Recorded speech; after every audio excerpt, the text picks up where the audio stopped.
Hello dear students, you are welcome to my channel Education Simplified by OCDC. This is Vinod Kumar Garg, and in this video you are going to learn about Hardy-Weinberg principle, population genetics and solving Hardy-Weinberg problems. So when a population is not evolving, मतलब कोई population में evolution हो रहा है या नहीं हो रहा है, इसको हमने कैसे जानना है। और how do we know if a gene pool has changed. Gene pool का मतलब होता है कि पॉपुलेशन में टोटल कितने जीन है, उसको जीन पूल बोलते हैं। तो उस जीन पूल में चेंजेस आ रही हैं या नहीं आ रही हैं।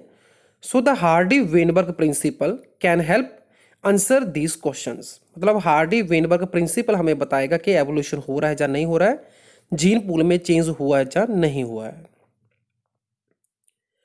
Hardy-Weinberg principle states that genetic equilibrium will be reached if the frequency of alleles का मतलब होता है कि एक जीन के दो alternative forms, okay, frequency of alleles remain stable generation after generation, means genetic equilibrium means no evolution occurring।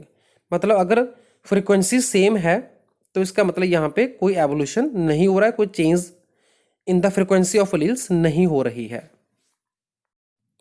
The conditions necessary for genetic equilibrium are, number 1, no mutation occur. Mutation genes में होती है, ठीक है, change in the sequence of base pair को हम mutation बोलते हैं। तो जब भी हम ये कहते हैं कि जेनेटिक इक्विलिब्रियम है तो इसका मतलब जीन के अंदर कोई म्यूटेशन नहीं हुआ है। Immigration and emigration don't occur.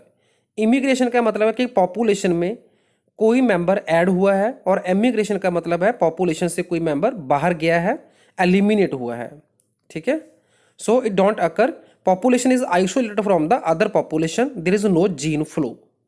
Means के इमिग्रेशन एंड एमिग्रेशन ना होने के कारण कोई जीन फ्लो नहीं हुआ, population is very large, mating is totally random, okay, मतलब जो इंटरब्रीडिंग होती है वो रैंडम है।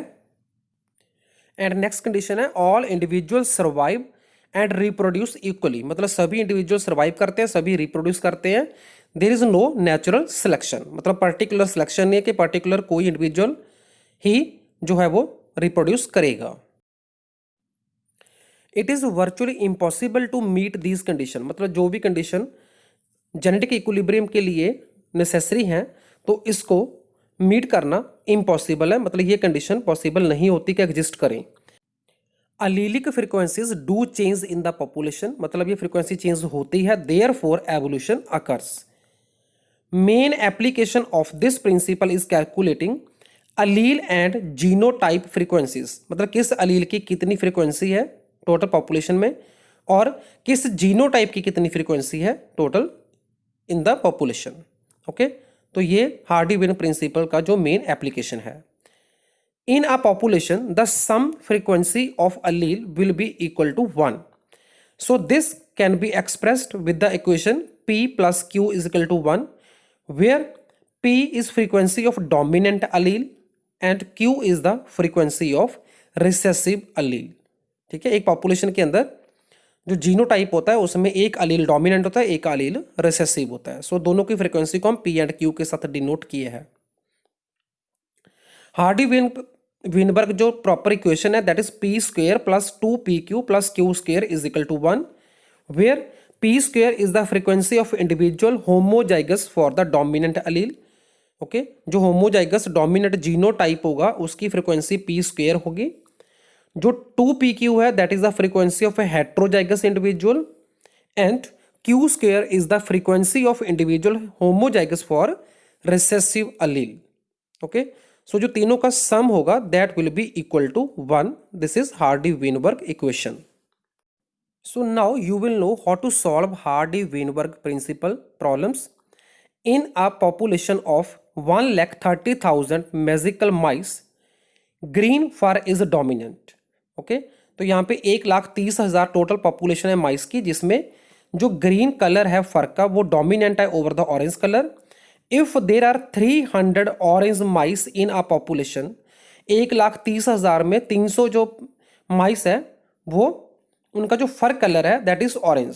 सो find the following by assuming that population is in Hardy-Weinberg equilibrium. Okay, तो इमेज में आप देख पा रहे हैं फर कलरेशन जो कि है टू टाइप्स की, ऑरेंज एंड ग्रीन. ग्रीन जो है वो डोमिनेंट है over the orange, so it means orange is recessive. Frequency of dominant gene that is green allele, frequency of recessive allele that is orange, frequency of homozygous dominant, heterozygous and homozygous recessive genotype. तो इन तीनों को हमने find out करना है इस population में by using Hardy Weinberg equation that is p square plus 2pq plus q square is equal to 1. Okay, तो क्या क्या स्टेप इसमें फॉलो करेंगे हम. पहले क्या देखिए कि जो ग्रीन कलर है वो कैपिटल जी होगा या फिर कैपिटल जी स्मॉल जी होगा, और जो ऑरेंज है वो स्मॉल जी जीनोटाइप होगा. स्टेप 1 में हमने क्या किया, assign the alleles by convention we use the dominant phenotype to name the allele. In this case green is dominant over the orange, so we will use capital G for green colour and small g for orange colour.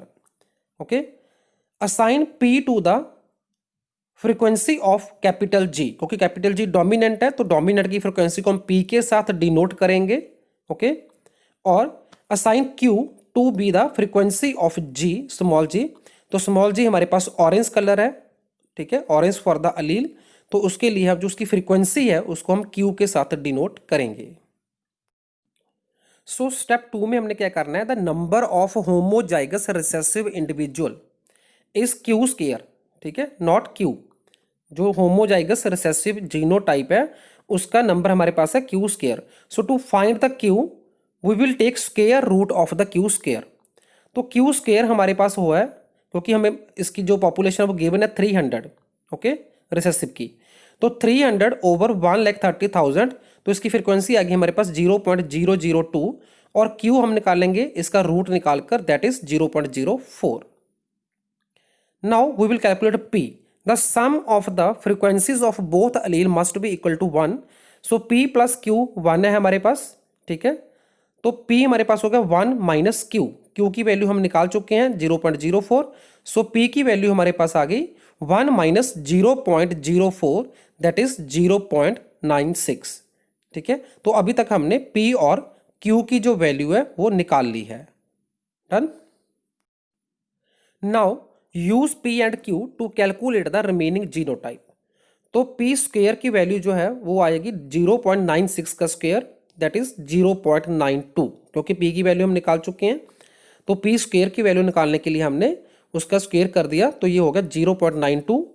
So 2PQ निकालेंगे हम, 2 into P की value put की, Q की value put की. तो 2PQ की जो value है, मतलब जो हेट्रोजाइगस जीनोटाइप होगा उसकी फ्रीक्वेंसी हमारे पास आ गई 0.08, ओके. और Q स्क्वायर हम निकालेंगे, जो हमारे पास Q की वैल्यू उसका स्क्वायर किया, तो ये होगा 0.0016, जो कि ऑलमोस्ट नेग्लिजिबल है. So the final answer, frequency of dominant gene green allele जो है उसकी है हमारे पास 0.96. Frequency of recessive that is orange allele is 0.043. Frequency of each genotype, तो होमोजाइगस जो डोमिनेंट है हमारे पास उसकी फ्रीक्वेंसी है 0.92, हेट्रोजाइगस की 0.08, होमोजाइगस रिसेसिव की जो फ्रीक्वेंसी है वो नेग्लिजिबल थी तो उसको बोल दिया हमने 0.00. So this was all about Hardy Weinberg principle and how to solve it. Thanks for watching.